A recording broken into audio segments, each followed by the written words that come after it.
Plano ngayon ng Bureau of Corrections o BUCOR na magtayo ng mga regional prison facility sa Central Luzon at iba pang rehiyon sa bansa.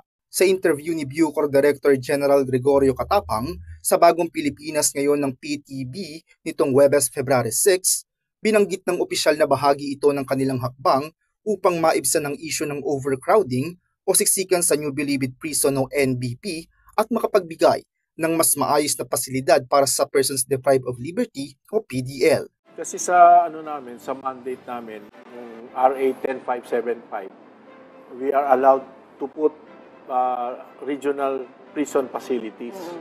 So wala pa kaming sa Region 1, 2, 3, Cordillera, no? So that will be our next target. Ang NBP ay ang pinakamalaki at pangunahing piitan sa Pilipinas.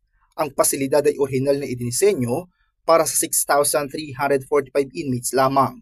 Ngunit umabot sa humigit kumulang 25,000 na PDL ang nakakulong dito noong October 2022. Sa Central Luzon, mayroong provincial at city jails na pinangangasiwaan ng Bureau of Jail Management and Penology o BJMP.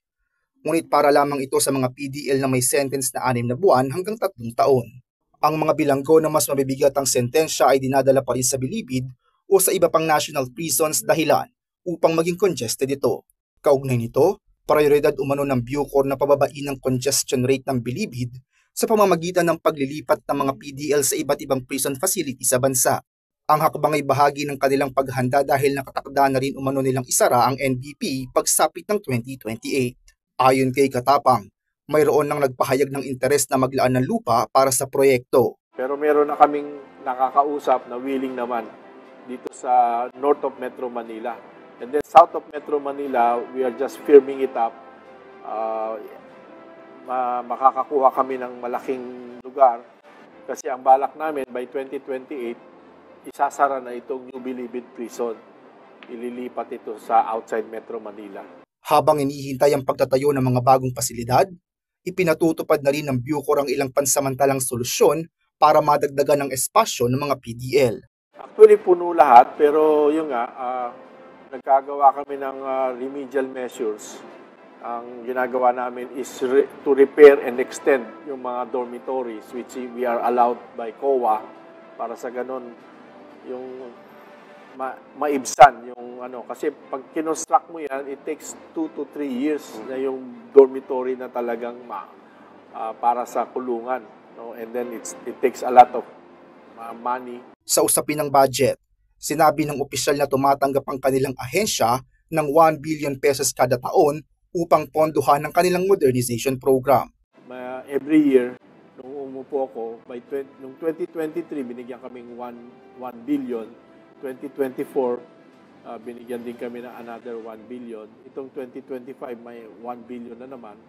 And then 2026, napag-usapan nga raw sa cabinet na i-fast track, dagdagan pa. So, hopefully, mga 6 billion yung may i-jumpstart namin sa 2026. So, samantala, bukod sa infrastructure projects, tinututukan din ng BUCOR ang educational programs para sa mga bilanggo na makatutulong sa kanilang paglabas sa bilangguan.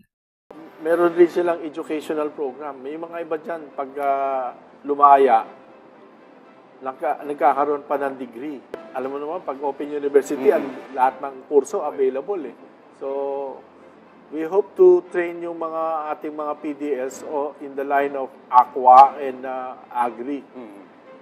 Kasi yan ang mapapakinabangan nila pagbalik nila sa mga probinsya nila. Umaasa raw ang BUCOR na mas napapabilis ang reform system ng bilangguan upang masiguro ang mas makatao at mas epektibong pamamahala sa kanilang mga pasilidad, gayon din ang pag-digitize ng mga record ng mga PDL. So talagang we will have to beat the time, no? Kasi nga 50 years na pabayaan, we have 5 years nung umupo ko, we have 5 years to turn it around. So we are moving 10 times faster sa lahat ng activities namin to include that decongestion problem. Raymond Tasoy, CLTV 36 News.